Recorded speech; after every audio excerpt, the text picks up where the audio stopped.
여러분 반갑습니다. 반도체 업파 트레이더입니다. 장은 시작됐는데요. 한번 또 살펴보도록 하겠습니다. 코스피, 코스닥 오늘 좋지 않네요. 흐름 자체가 그렇게 썩 좋지 않습니다. 코스피는 미국의 고금리 장기화 우려가 반영이 되다 보니까 0.5% 하락 출발할 전망이라고 합니다. 현재 뉴욕 증권거래소에서 다우 지수가 전장 대비 290.91포인트 하락을 해가지고 34,474.83에 거래를 마쳤고, 대형주 중심의 S&P 500이 33.97포인트를 낮아가지고 4,370.36, 기술주 중심 나스닥 157포인트 정도 빠져가지고 13,316.93에 장을 마쳤네요. 10년물 미국 국채 금리는 이날 4.31%까지 올랐어요. 2008년 이후 가장 높은 수준이고 인플레이션이 예상만큼 빠르게 내려오지 않고 있어요. 또 경제 지표가 긍정적으로 나오다 보니까 금리가 빠르게 내려오지 않을 것이다. 그런 전망도 있는 것 같습니다. 미국 증시는 최근에 하락에 따른 그 반발 매수하고 견고한 경제 지표로 그 경기 자신감이 유입이 되다 보니까 상승 출발을 했다고 합니다. 견고한 지표가 전일에 이어서 매파적인 연준에 대한 기대 속에 금리 상승을 불러와서 주식시장에 부담을 줬다고 합니다. 국내 증시도 하락 출발할 것으로 예상이 되는데 미국의 양호한 성장률과 인플레이션 불확실성 그리고 연준의 긴축 전망에 따른 고금리 우려, 그에 따른 나스닥 급락 여파가 성장률을 중심으로 약세 압력을 가하다 보니까 하락 출발할 것으로 예상을 한다고 하죠. 다만 바이오 업종은 차별화된 흐름을 보일 건데 바이오 업종은 전일 장마감 후에 공시한 셀트리온 그룹주의 합병 이슈를 반영하면서 차별화된 주가 흐름을 연출할 것으로 현재 보고 있는 것 같아요. 이와 함께 국내 증시도 주목해야 한다고 조언을 합니다. 전일 중국 인민은행이 합리적인 유동성을 유지하고요. 정확하고 강력한 정책을 유지할 거라고 이제 발표하는 등 경기 그 부양 체계 그 확대 기대감이 유효했기 때문이라고 합니다. 관련 소식이 전해진 이후 중국 증시는 전일 장 마감 앞두고 상승으로 전환했고요. 미국 증시에서 중국 기업들의 상승 등이 나타났습니다. 한국 증시는 중국 증시 그 변화에 따라서 이제 등락을 이제 보일 것이다. 그런 이야기들도 하고 있는 것 같습니다. 하여튼 뭐 그렇게 썩 좋지는 않아요. 지금 보니까 장이 좋지는 않고 현재 코스피 0.52% 정도 빠지고 있습니다. 코스닥도 빠지고 있고요. 코스피는 개인들이 한 2,974억 정도 매수하고 있고 외국인들이 131억 정도 매수합니다. 기관 애들이 3,266억 3,266억 정도 매도를 하고 있어요. 삼성전자 좀 빠집니다. 한 300원 정도. LG엔솔도 한 2.2% 정도 빠지고 있고 3번은 보합이고 호스콜딩스 1.4%, 우선주 0.7, SDI 1.3, LG화학 2.2, 그 네이버 1.6% 빠지고 있네요. 포스코퓨처엠 2.4% 정도 빠지고 있고요.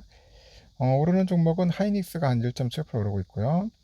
현대차 1.2%, 기아가 0.7, 셀트리온이 5.1%, 오늘 세트 많이 오르네요. 카카오 0.8, 현대모비스 0.6 이렇게 빠지고 있습니다. 그리고 코스닥도 마찬가지예요. 지금 그렇게 썩 좋지는 않습니다. 1.1%도 빠지고 있네요. 좀 약간 등락이 심한데 오늘 개인들이 한 3,100억 정도 매수하고 있고 외국인하고 기관들은 매도하는데요.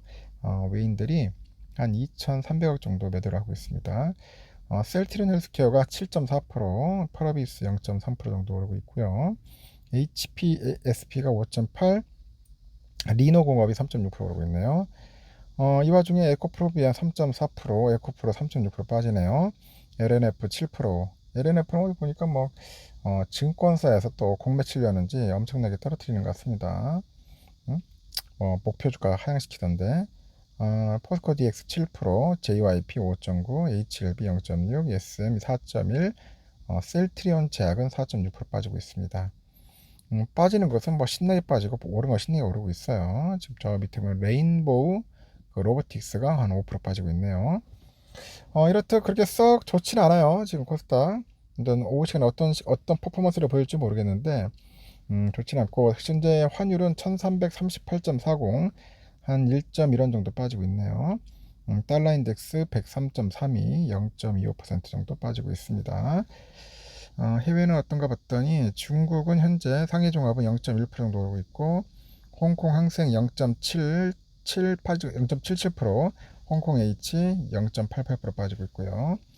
일본 니케이도 0.19% 정도 빠지고 있다. 그렇게 보시면 될 것 같습니다. 우리 삼성전자도 상태가 안 좋아요. 지금 66,400원, 66,400원이 아침에 뭐 65,800원까지 가더라고요. 깜짝 놀랐어요. 야, 요즘은 뭐 한번 왕창 뺐다가 다시 또 올렸다가 뭐 그런 모습으로 자꾸 왔다 갔다 합니다. 아주 매갈이 없는 모습입니다. 현재 외인들은 좀 팔고 있습니다. 다이와 애들이 한 59,000, UBS 49,000 정도 매도하고 있고요. JP모건 애들이 한 66,000주 정도 현재 매수하고 있는 모습을 보이고 있고, 우선주도 마찬가지예요. 본주 빠지니까 우선주도 뭐 힘이 없습니다. 54,600원, 500원에서 왔다 갔다 하고 있습니다. 55,000원 선을 잘 지켜주면 좋은데 그렇지가 않더라. 아침에 54,100원까지 아마 쭉 빼더라고요. 쭉 뺐다가 다시 또 올라가는 그런 모습으로 현재 보여주고 있고, 현재 뭐 다이와 현재 59,000, UBS 49,000 정도 이렇게 매도를 하고 있네요. 하여튼 뭐 썩 좋진 않다, 보시면 될 것 같습니다. 뭐 좋은 일들이 없네요 보니까.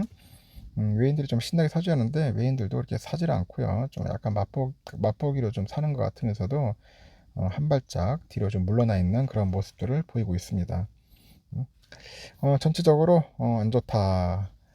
또 웃긴 게 뭐냐면은 지금 에코프로가 주가가 빠지는 이유가 있더라고요. 에코프로 그룹주가 하락을 하고 있는데 이동채 전 에코프로 그룹의 회장의 실형 확정 소식이 또 주가를 끌어내리네요. 결국은 실형이다. 18일 오전 11시 56분 현재 에코프로 BM은 전일 대비 9,500원 내려서 30만 8,500원. 같은 시각 에코프로가 3.5%, 에코프로 HN이 7%가량 빠집니다. 이날 2차전지 전반의 투자 심리가 악화된 데 따른데 이전 회장의 실형 확정 소식이 주가에 악영향을 주는 것 같습니다. 어차피 뭐 악재 털어내겠죠. 이날 대법원 일부에서 자본시장과 금융투자업에 관한 법률 위반 등 혐의로 기소된 이 전 회장한테 징역 2년과 벌금 22억, 추징금 11억 이걸 선고한 원심을 상고 기각으로 확정했다. 이 사람은 참 안타까워요. 재산도 많은데 자기가 가지고 있는 주식만 해도 엄청난 몇천억 될 텐데 왜 그런지 모르겠습니다. 하여튼 이전에 했던 20년 1월과 21년 9월 에코프로비엠의 중장기 공급 계약 정보가 전자공시 시스템 공시되기 전에 차명 계좌로 주식을 미리 사들인 후 되팔아 가지고 11억 정도 시세 차익을 봤다, 그런 얘기를 합니다. 야, 11억 시세 차익 보려고 고작 이렇게까지 했을까 하는 생각도 드는데 한편으로는 뭐 잘못했으니까 처벌 받겠죠. 결국은 뭐 징역 2년을 맞은 것 같습니다. 참고하시기 바랍니다. 여기까지 하겠습니다.